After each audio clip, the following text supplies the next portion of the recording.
Students, आज हम लोग करने वाले हैं nutrition topic of chapter life processes. Okay, life processes में nutrition is the first topic.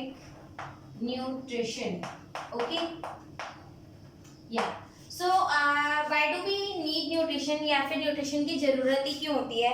So basically सबको एनर्जी की रिक्वायरमेंट होती है, चाहे वो ऑर्गेनिज्म कोई भी हो, ठीक है, प्लांट्स हो, ह्यूमंस हो, कोई भी ऑर्गेनिज्म ले लो, सबको एनर्जी की जरूरत होती है। एनर्जी की रिक्वायरमेंट कहाँ से पूरी होती है? न्यूट्रिशन से, ठीक है। Okay, so we are talking about nutrition. Nutrition provides us energy. Okay, now how do we get this energy? So सबसे पहला क्वेश्चन तो हम लोग ये पूछते हैं कि अगर मैं बात करूं कि भाई what is the ultimate source of energy? Ultimate source of energy on the अर्थ, ठीक है। तो यहाँ पर अल्टीमेट सोर्स ऑफ एनर्जी क्या है? सन है, डेफिनेटली सन है। सन के अलावा बाकी सब जो चीजें हैं वो सेकेंडरी है, but sun is the primary source of energy. So we all actually acquire energy from the sun, either directly या फिर इनडायरेक्टली। ये प्रोसेस ऑफ एक्वायरिंग एनर्जी ये हमारा डायरेक्ट भी हो सकता है, ठीक है, और इनडायरेक्ट भी हो सकता है। अब अगर हम लोग इसके बाद देखें कि सारे ऑर्गेनिजम्स को डेफिनेटली एनर्जी की रिक्वायरमेंट है और वो लोग न्यूट्रिशन कर रहे हैं, ठीक है, for getting energy. So is the method of getting energy is same in all organisms? क्या अगर हम बात करें कि for example if we will talk about animals, the way by which animals get nutrition and the way by which plants get nutrition, is that same? Definitely not, ठीक है। जो plants का तरीका है एनर्जी लेने का या जो एनिमल्स का तरीका है, ये दोनों ही अलग अलग हैं। अब इनमें क्या डिफरेंस है? अगर हम प्लांट्स की बात करें तो they can synthesize energy by the sun, ठीक है, and animals can not synthesize, they can synthesize their own food, animals can not synthesize their own food. Okay, तो अभी जो हम लोग बात करेंगे वो होगा प्लांट्स वाला, nutrition in plants. Let us see किस तरीके से करना है। Okay,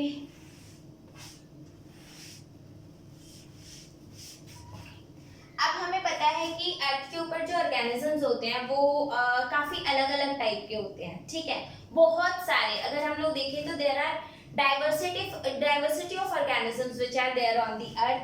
so we have a lot of bacteria, we have plants, and we have और कौन है हमारे पास? Animals and many other organisms. There are several other organisms. So if we will talk about nutrition, so they definitely use different methods of nutrition.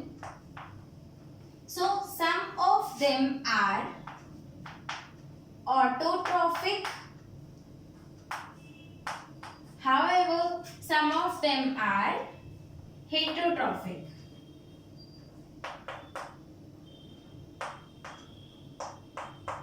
Okay, autotrophic का मतलब क्या होता है? That means they can synthesize their own food. They can synthesize their own food.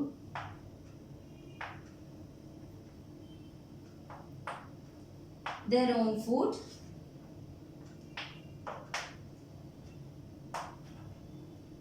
However, heterotrophic organism, they are directly / indirectly dependent on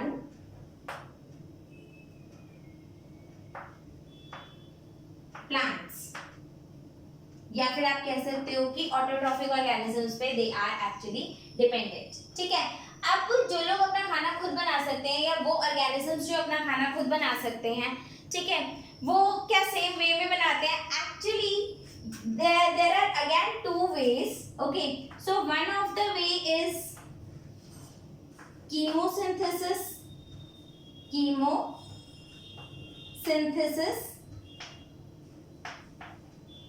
and other way of making own food is by photosynthesis.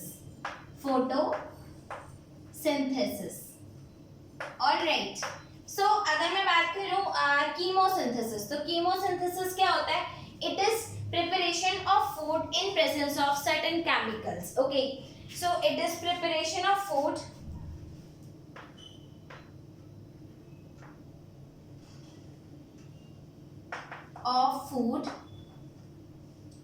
in presence of some chemicals.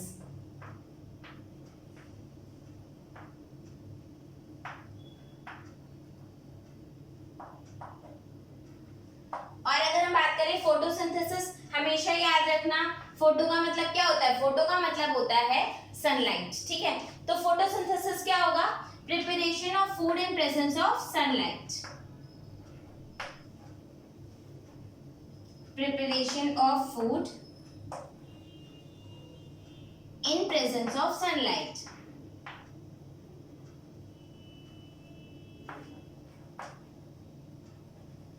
अब यहाँ से एक बात तो clear हो गई है, ठीक है, या हम समझ भी सकते हैं. अगर मैं बात करूं कीमोसिंथेटिक कौन होता है, ऐसे कौन से ऑर्गेनिजम्स हैं that can synthesize their food in presence of chemicals. तो अगर मैं केमिकल्स की बात करूं, then the examples will be bacteria. Okay, there are certain bacteria, ठीक है, which can synthesize their own food, okay, in presence of some chemicals.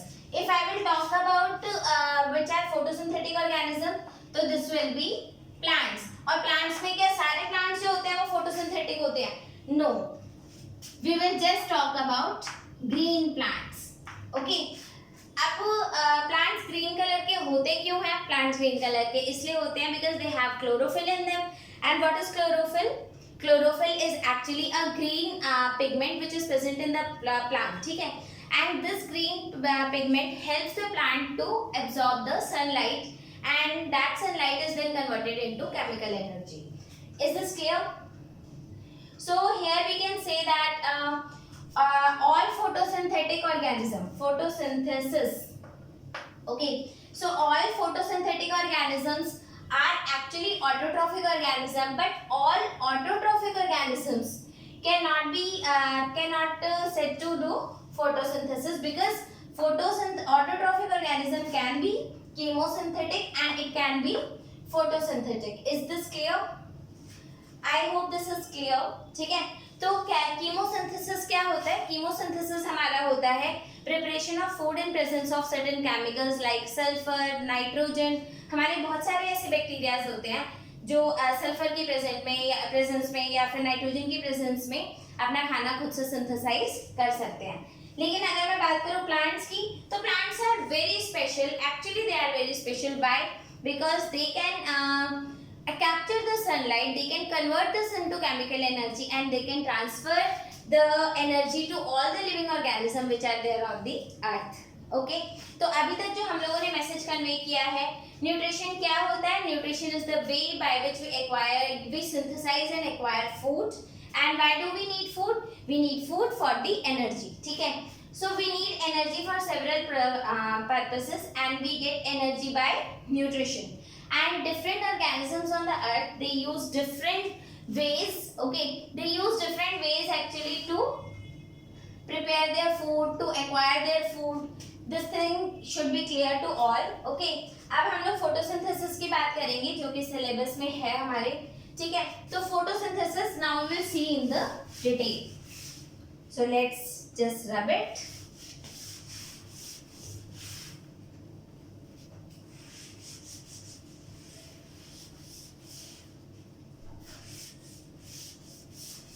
Alright, so जैसा कि हम लोगों ने डिस्कस किया, plants they are capable of doing photosynthesis, right?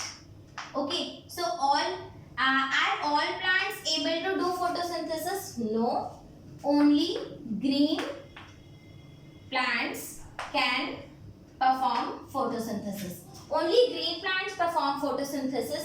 And why are they able to do so? Because they have chlorophyll in them. और chlorophyll हम लोगों ने डिस्कस किया. chlorophyll क्या होता है? Green colour pigment which is present in the plant. Okay. अब हम लोगों ने देखा that ultimately the source of energy on the earth is sun. So we have sun, and sun is the ultimate source of energy. Okay, and the energy that is given by sun is known as solar energy. So sun provides us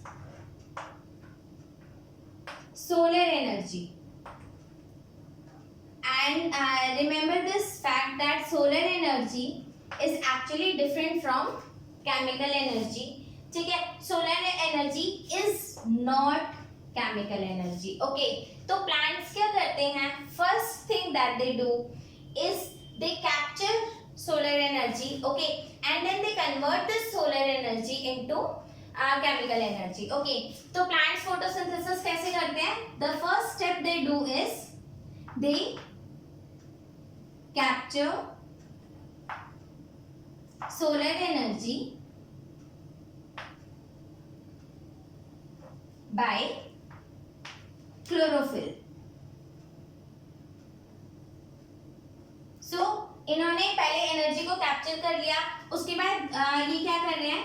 conversion of solar energy into chemical energy.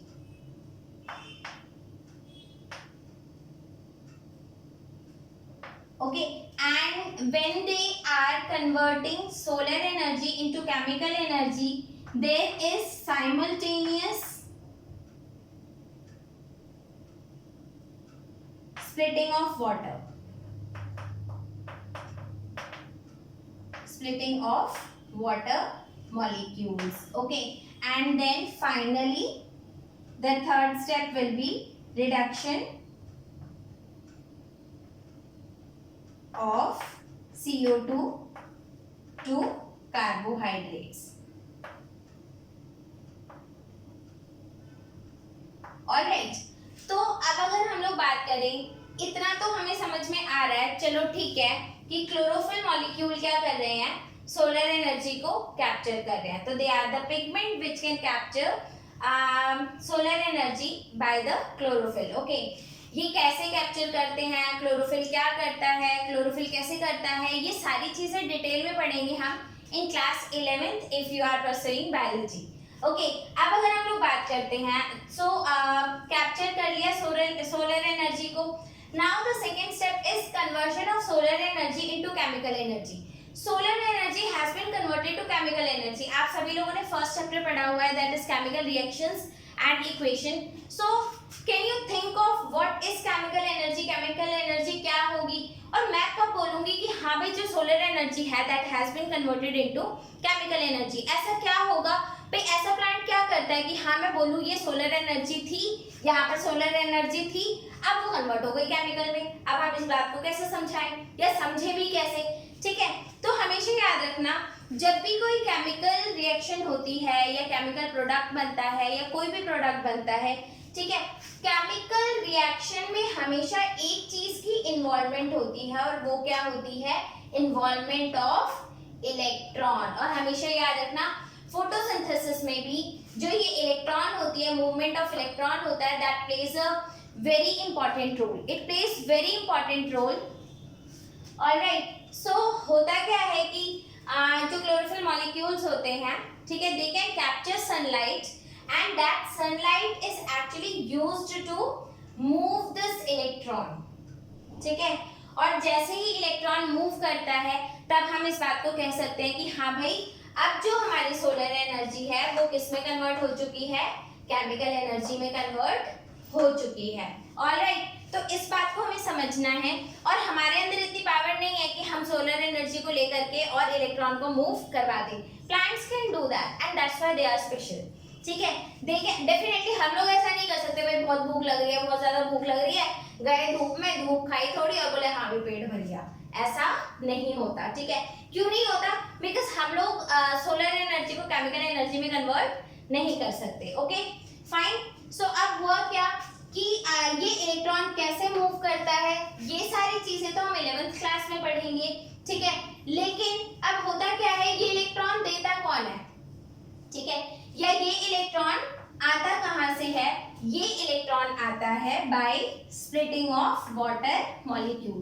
तो हमेशा याद रखना जो हमारी photosynthesis में electron की movement होती है, and that electron is actually provided by water molecule, और ये वाटर मॉलिक्यूल जब स्प्लिट हो जाता है, जो आपका पानी है, ठीक है, so we have water here, जब ये वाटर स्प्लिट हो जाता है, it forms H positive ions, okay, it forms H positive ions plus O, ठीक है, and plus electron, okay, this is nascent oxygen, ठीक है, ये हम लोग देखेंगे ये कैसे होता है, and this electron actually take part in photosynthesis, and that's how the solar energy has been converted into chemical energy. I hope this thing is clear. एक बार फिर से quickly revise करते हैं. तो हमने देखा फोटोसिंथेसिस क्या होता है, सिंथेसिस ऑफ फूड, ठीक है, by simple organic molecules such as carbon dioxide, पानी, इनसे मिलकर के कार्बोहाइड्रेट्स बनाते हैं, ठीक है, एंड किसकी प्रेजेंस में बनाते हैं, सनलाइट की प्रेजेंस में, and that's why we call this photosynthesis. Photo word का मतलब ही क्या होता है, फोटो वर्ड का मतलब ही होता है सनलाइट. ये बात समझ में आ गई. तो फोटोसिंथेसिस अभी कहाँ पर होता है, it occurs in green plants, and green plants में क्यों होता है, because they have chlorophyll molecule which can capture the solar energy. I think this thing is clear. उसके बाद क्या होता है, जब सोलर एनर्जी कैप्चर हो गई, फिर क्या होगा, the conversion of solar energy into chemical energy, and when this is happening, when the solar energy has been converted into chemical, there is simultaneous word का मतलब क्या होता है, simultaneous का मतलब होता है एक साथ, मतलब एक जैसे ही हमारा सोलर एनर्जी कन्वर्ट हो रहा है into chemical, there is simultaneously उसी टाइम पर splitting of water हो रहा है, ठीक है, and these processes need sunlight to be present, ठीक है. However, reduction of CO2 to carbohydrate, इसमें सनलाइट की प्रेजेंस जरूरी नहीं होती है, बिकॉज इस प्रोसेस में हम लोग एनर्जी सिंथेसाइज करते हैं in the forms of ATP and NADPH, ठीक है, you will study about this later, और these energy molecule are used in the reduction of CO2 to carbohydrate. I hope this thing is clear, ठीक है, इसको आराम से note down कर लीजिए, ठीक है, एंड ट्राई टू अंडरस्टैंड, ठीक है. फिर आते हैं हम लोग इक्वेशन ऑफ फोटोसिंथेसिस. अब जैसा कि हमें मालूम ही है, अगर हम इक्वेशन ऑफ फोटोसिंथेसिस की बात करें तो प्लांट टेक्स CO2 plus पानी, and when CO2 and water they are together in presence of sunlight and chlorophyll, okay, it forms glucose C6H12O6, ठीक है, plus oxygen, and this oxygen moves out of the plant, ठीक है, and this is the CO2 that is taken in by the plant,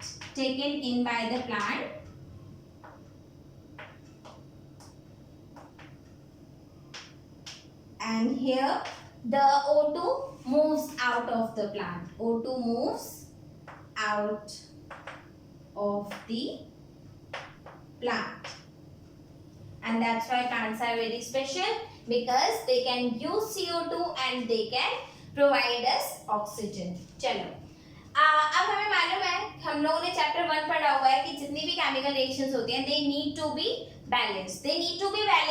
So चलो try करते हैं to write a balanced chemical equation. So if we will try to make a balanced chemical equation, then what will happen? चलो, हमारे पास है CO2 plus पानी, ठीक है, in presence of again chlorophyll and sunlight ऊपर आना चाहिए, वैसे कोई फर्क नहीं पड़ता, ठीक है. फिर आ गया हमारे पास C6H12O6 and this is your glucose, ठीक है, प्लस इस प्लांट को शिफ्ट कर देंगे, सो ग्लूकोज प्लस ऑक्सीजन, ठीक है. If you are trying to balance it, आप लोग प्लीज देखना, अगर मैं इधर 6 लगा दूं अगर मैं इधर 6 लगा दूं और इधर 6 लगा दूं, then the equation is balance. ठीक है, आप चेक कर सकते हो number of carbon on each side. आप देखो there are 6 carbon here, there are 6 carbon here. ठीक है, यहाँ पर ऑक्सीजन कितना है, 6 2 12, 12 प्लस 6 18। ठीक है, यहाँ पर ऑक्सीजन कितना है, 6 प्लस 12 18, हाइड्रोजन 12, हाइड्रोजन 12। इसका मतलब क्या हुआ कि अगर हम लोग देखें यहाँ पर भी उतने ही कार्बन मॉलिक्यूल है जितने वहां है, वहां पे भी उतने ही हाइड्रोजन है जितने यहाँ है, और ऑक्सीजन भी सेम है। लेकिन आप लोग अपनी एनसीईआरटी की बुक देखिएगा, ठीक है, उसमें ये इक्वेशन नहीं है। ठीक है, वहां पर there is slight difference in this equation. ठीक है, दो इट इज बैलेंस्ड। ओके, अब बात ये आती है कि इस इक्वेशन के साथ प्रॉब्लम क्या है। ये बैलेंस्ड है, ठीक है, जितनी भी चीजें यूज करनी है वो भी हो गई। And please pause the video here to see the difference between this equation and the equation which is given in your NCERT. Alright, तो अब अगर हम लोग देखें यहाँ पर इस इक्वेशन के साथ प्रॉब्लम है क्या, तो वो एक बार डिस्कस करते हैं कि ये बैलेंस्ड है, ठीक है, लेकिन ये करेक्ट नहीं है। अब ये करेक्ट क्यों नहीं है? बच्चे हमेशा एक बात याद रखना, जो भी ऑक्सीजन हमें मिलता है प्लांट से, वो सिर्फ और सिर्फ पानी देता है, CO2 नहीं देता है। ठीक है, so the oxygen we get from plants are plants, it comes from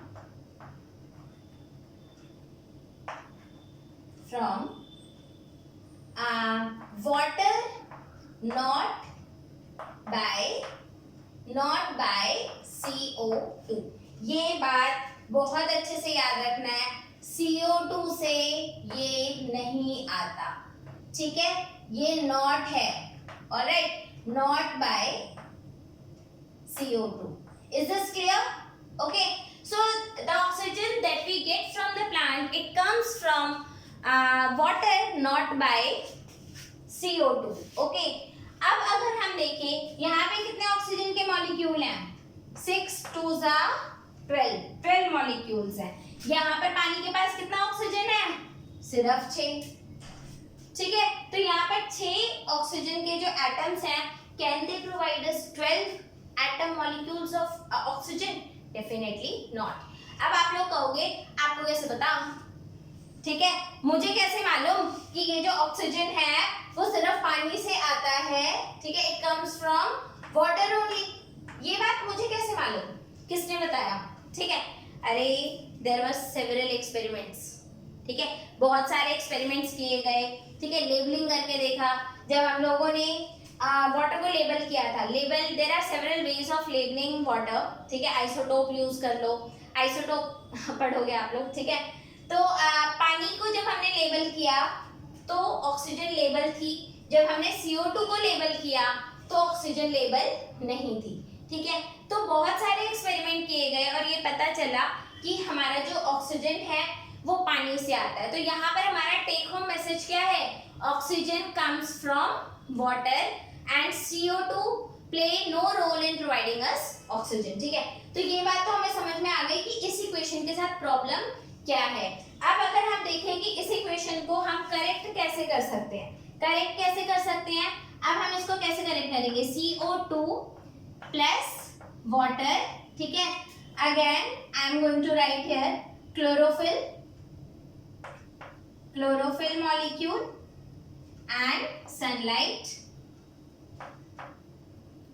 ठीक है, अब इससे बनाया C6H12O6। ठीक है, which is glucose plus oxygen. यहाँ पर हमने किया 6, यहाँ पर हमने किया 12, यहाँ पर हमने किया 6 ऑक्सीजन प्लस 6H2O।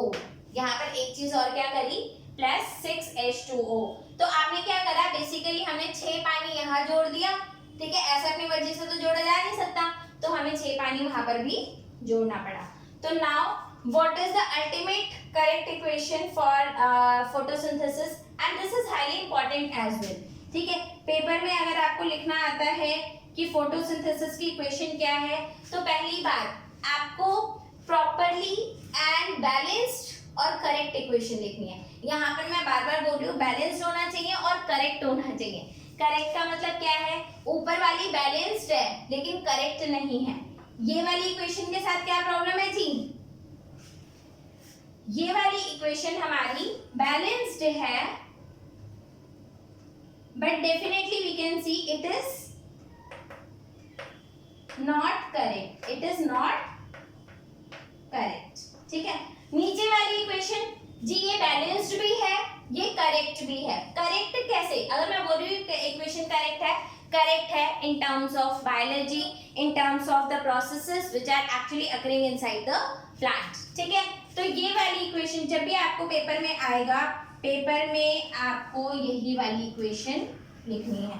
और अब देख लो, जो आपकी बुक में इक्वेशन गिवन है, जो ये इक्वेशन है, both are matching.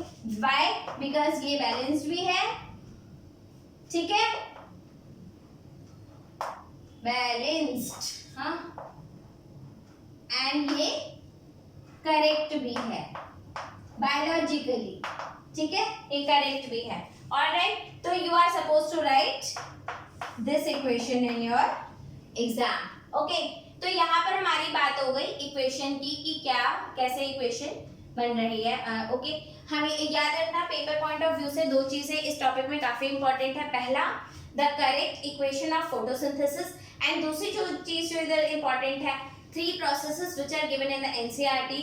First, capture of sunlight by chlorophyll molecule, ठीक है, and conversion of solar energy into chemical energy. फिर आपका simultaneously splitting of water and reduction of CO2 to carbohydrate. यहाँ पर हमें ये बात समझना है, जो पहले दो स्टेप्स हैं they are completely light dependent, और अगर हम तीसरे स्टेप की बात करें तो वो एक्चुअल में लाइट डिपेंडेंट नहीं है। ठीक है, इसको रब कर दें। यहाँ से जो भी इंपॉर्टेंट इंफॉर्मेशन हो वो आपको नोट डाउन करना है। इसके साथ साथ एनसीईआरटी जरूर पढ़नी है, because NCERT is actually very important book and very good book, and we should read this. So let us rub it.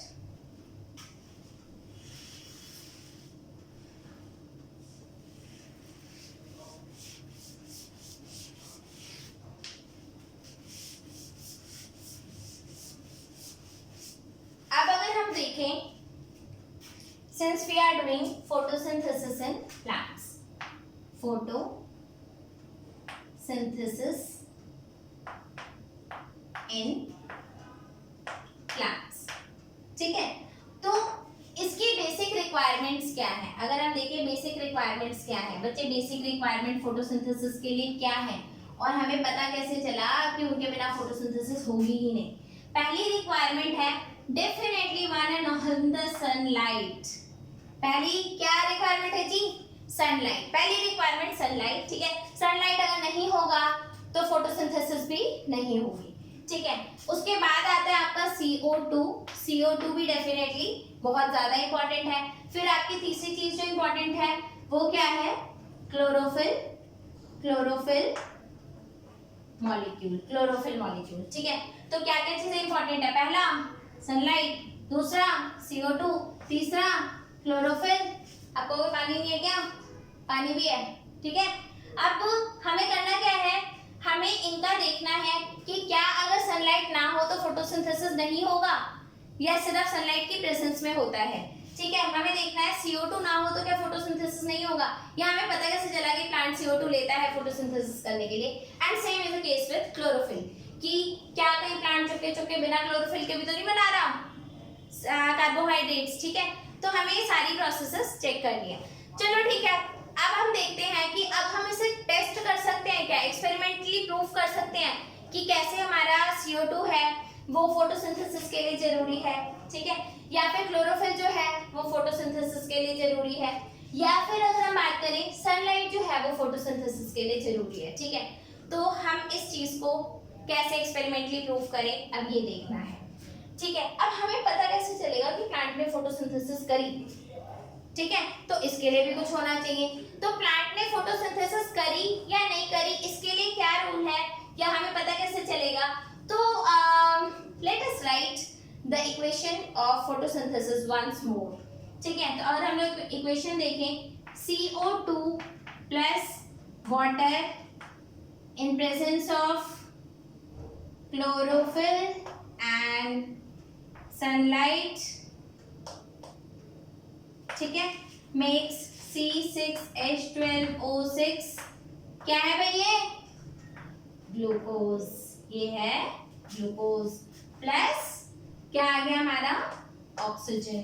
ठीक है, बैलेंस करना है तो यहाँ पे 6 लगा दिया, यहाँ पे 12 लगा दिया, यहाँ पे 6 लगा दिया और प्लस पानी और निकाल दिया। कितना पानी निकलेगा? 6। समझ में आई बात? अब यहाँ पर the important thing is glucose. ठीक है, अब क्या प्लांट ऐसा करता है कि जितना ग्लूकोज बनाया उतना ग्लूकोज जो है वो स्टोर करके रख लिया अपने पास, या फिर उतना जितना ग्लूकोज आया उसको खर्च कर डाला, यूज कर डाला और ग्लूकोज खत्म? जी नहीं, ऐसा कभी नहीं होता। ठीक है, कभी ऐसा नहीं होता कि जितना बना उतना खत्म। आज सुबह बनाया रात को खत्म, ऐसा तो नहीं होता भाई। जब आप कमाते भी हो तो क्या करते हो? आज कमाया कल खत्म? नहीं ना, हम कुछ बचा के भी तो रखते हैं। तो प्लांट ग्लूकोज को स्टोर करके रखता है। क्या करके रखता है? स्टोर करके रखता है। और स्टोर कैसे करता है? प्लांट स्टोर ग्लूकोज, ठीक है, एज स्टार्च। ये कैसे स्टोर करके रखता है? स्टार्च की तरह स्टोर करके रखता है। स्टार्च, ठीक है, इज अ कॉम्प्लेक्स सब्सटेंस। ठीक है, तो अगर प्लांट के अंदर स्टार्च है तो हमें पता चल जाएगा कि फोटोसिंथेसिस हुई है। ठीक है, अब देखो यहाँ पर स्टार्च है, चलो ओके लेकर आते हैं। हम यहाँ पर क्या ले आए? स्टार्च ले आए। ठीक है, स्टार्च। अब हमें पता कैसे चलेगा कि प्लांट के अंदर स्टार्च है या नहीं है? तो स्टार्च को हम क्या करते हैं, अगर आप इसके अंदर स्टार्च के अंदर आयोडीन डालो, ठीक है, तो ये कौन सा कलर देता है? ब्लू ब्लैक कलर देता है। ये कौन सा कलर देता है? ब्लू ब्लैक कलर देता है। And this blue black colour, ठीक है, indicates the presence of photosynthesis। photosynthesis, ठीक है। तो अब अगर हम लोग देखें, ठीक है, अगर स्टार्च पे या फिर प्लांट के किसी पार्ट पे अगर आप आयोडीन डालते हो, आपने आयोडीन डाला, उसमें ब्लू ब्लैक कलर आ गया, आप बोलोगे ब्लू आता है या ब्लैक आता है? ठीक है भाई, इट इज डार्क ब्लू, बहुत ज्यादा डालोगे ब्लैक अपेयर होगा। ठीक है, तो ब्लू ब्लैक कलर अगर ये देता है तो मतलब फोटोसिंथेसिस हुई है। ठीक है, can we say that blue black colour अगर आया, ब्लू ब्लैक कलर अगर आया, ठीक है, विच इंप्लाइज कि देयर इज स्टार्च, ठीक है, and there is photosynthesis. Photosynthesis, ठीक है, ब्लू ब्लैक कलर अगर प्लांट के अंदर है तो हम कहेंगे उधर स्टार्च है और उधर फोटोसिंथेसिस हुई। ठीक है, और अगर यहां पर अब ये बात ध्यान रखना, no blue black colour, no blue black colour, ठीक है, नो ब्लू ब्लैक कलर मतलब this indicates that no starch, and no starch का मतलब क्या हुआ? No photosynthesis. फोटोसिंथेसिस आई बात समझ में? ठीक है, यहाँ पर हमें ये समझना है कि जब हम टेस्ट कर रहे हैं बच्चे, जब किसी भी चीज को आप टेस्ट करते हो, ठीक है, तो उसके लिए आपको उसका प्रिंसिपल पता होना चाहिए कि किस प्रिंसिपल पे आप उसे जज करने वाले हो। हमें पता भी तो होना चाहिए कि प्लांट के फोटोसिंथेसिस का हम पता लगा भी सकते हैं या नहीं। ठीक है, तो हमारे पास आयोडीन है, ठीक है, अगर हमने प्लांट के ऊपर आयोडीन डाला और उसने ब्लू ब्लैक कलर दिया, ठीक है, इसका मतलब उसमें स्टार्च है, और स्टार्च है तो फोटोसिंथेसिस हुई है। और अगर कोई स्टार्च नहीं है, कोई ब्लू ब्लैक कलर नहीं है, मतलब प्लांट के अंदर फोटोसिंथेसिस नहीं हुई है। ठीक है, अब हमें देखना है कि सनलाइट, CO2 एंड क्लोरोफिल, इनका टेस्ट हम किस तरीके से करेंगे। ठीक है,